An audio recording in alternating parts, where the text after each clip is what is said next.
State Senator Paul Bettencourt, Republican of Houston, thank you so much for joining us. As you know, yesterday, the Senate passed these 4 bills unanimously that are aimed at reducing property taxes. Why do you think this will be so effective?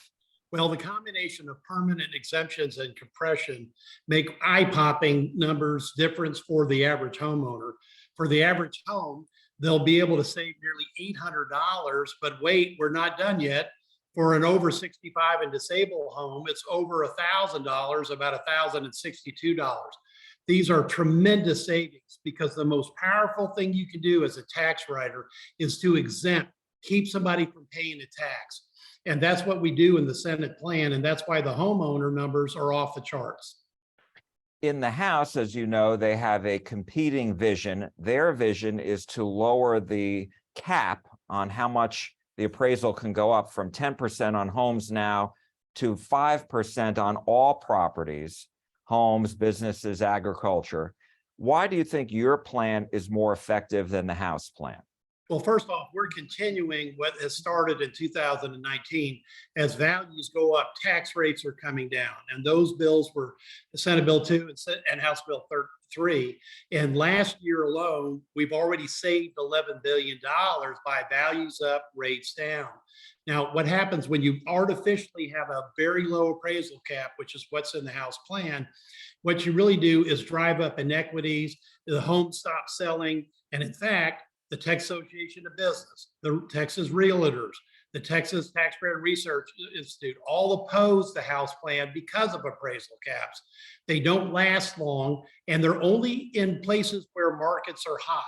They're not across the state like a permanent exemption is, and they don't make the same impact every year.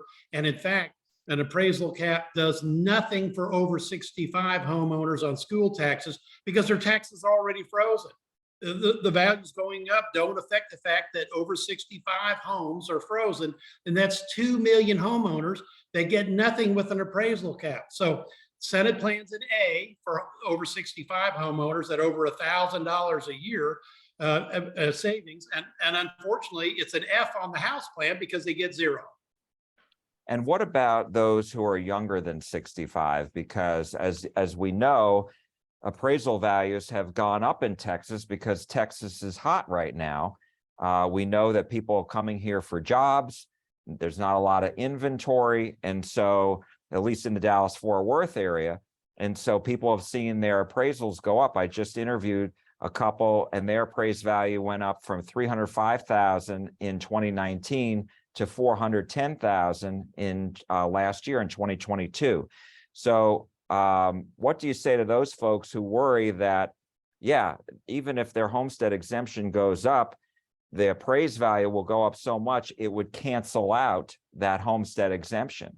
Well, first off, the answer is what you pay. In the Senate plan, everyone will be able to go vote in November, and they're going to get these increased exemptions and this compression like that if they vote yes. It's going to be on the tax bill. You can flip over to the tax bill and see what's happened, because what's happened, for example, in places like San Antonio, Austin, and Houston, the average homestead is already down year to year. Now in Dallas, it was up about 2.5%. So it's no longer everything is up on an appraised value means your tax rate bill is up, your tax bill is up because we're compressing dollars. So what happens with this plan is that everywhere in the state, if it's approved, that the homestead ISD tax bill will be down next year for sure, because that's the mathematics of it. And what about long term? Because I was looking at the dollars. You had mentioned $756 for most homeowners the first year, $798 for the second year. So that's what, over $1,500? Sure. Over 2 years. In the House, their bill for the first 2 years is maybe $1,300. So there's a difference there. But what about long term? When I spoke with Representative Morgan Meyer, he said that over the long term, their bill would be better for people. Sorry, that's not how the math works. I'm an old tax assessor. It's real simple.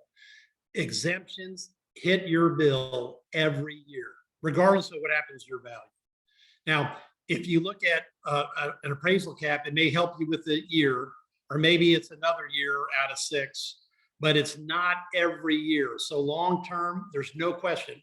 For example, the Senate plan, if you're a new homeowner, you're going to save roughly $800 per year. That's $24,000 just on your school tax bill off on a 30-year mortgage. There's simply no comparison. And if people are doing the math correctly, they come out with the right answer. That's again why the Texas Taxpayer Association, the Texas Realtors, Texas Association of Business, all oppose appraisal caps, and they all support the Senate plan SB3. And so you and all the senators and Lieutenant Governor Dan Patrick are very focused, and this is what you're behind.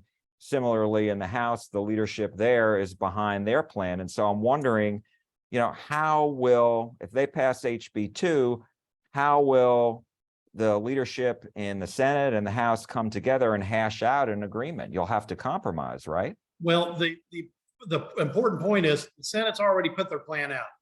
And we've got all 31 senators on it because we voted for homestead exemptions once before. In fact, the public approved it in 2022, and the House passed it unanimously. So I'm kind of at a loss as to why the House is not considering additional homestead exemptions now, because it's already been proven to work. And so all we can do is pass out our bills, which we did 31-0, because it's not just the homestead exemptions are better than appraisal caps. It's the compression, how we're doing the compression. We're actually knocking the floor out of the old school recapture, code, and we're getting our compression down to over 700 ISDs that are currently blocked because they can't get below the maximum compressed or the floor rate. Well, we've got a great business package, which the House doesn't have, which is get rid of the nuisance BPP tax for tens of thousands of business owners, just in Dallas County alone. And we also have a first-time inventory tax credit, and to take that off of the hated franchise tax for business owners.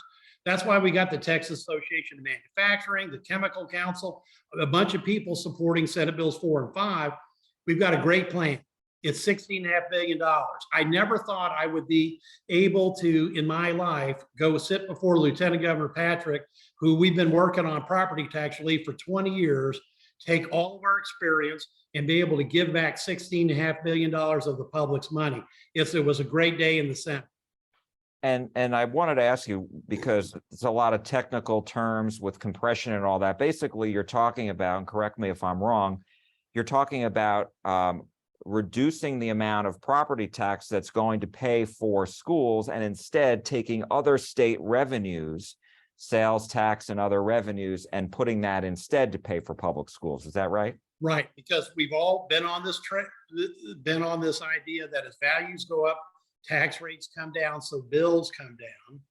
We've already had $11 billion of success just in 2022.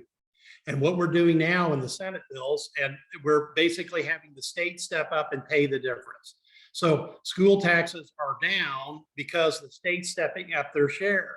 And you can do that by targeting exemptions. You can do that by credits. You can do that by compression. And that's a way to make sure that property taxpayers aren't blown out of their home and business. And remember, this is general revenue. So it's a mixture: sales tax, severance taxes, bunch of TABC tax. There's a bunch of revenue streams in that, but we get to focus on where we know the problems are: keeping homeowners in their homes, keeping business from being blown out, and more importantly, giving tax relief on the broadest sense to everybody, and not using an appraisal cap tool that won't help over 65 seniors.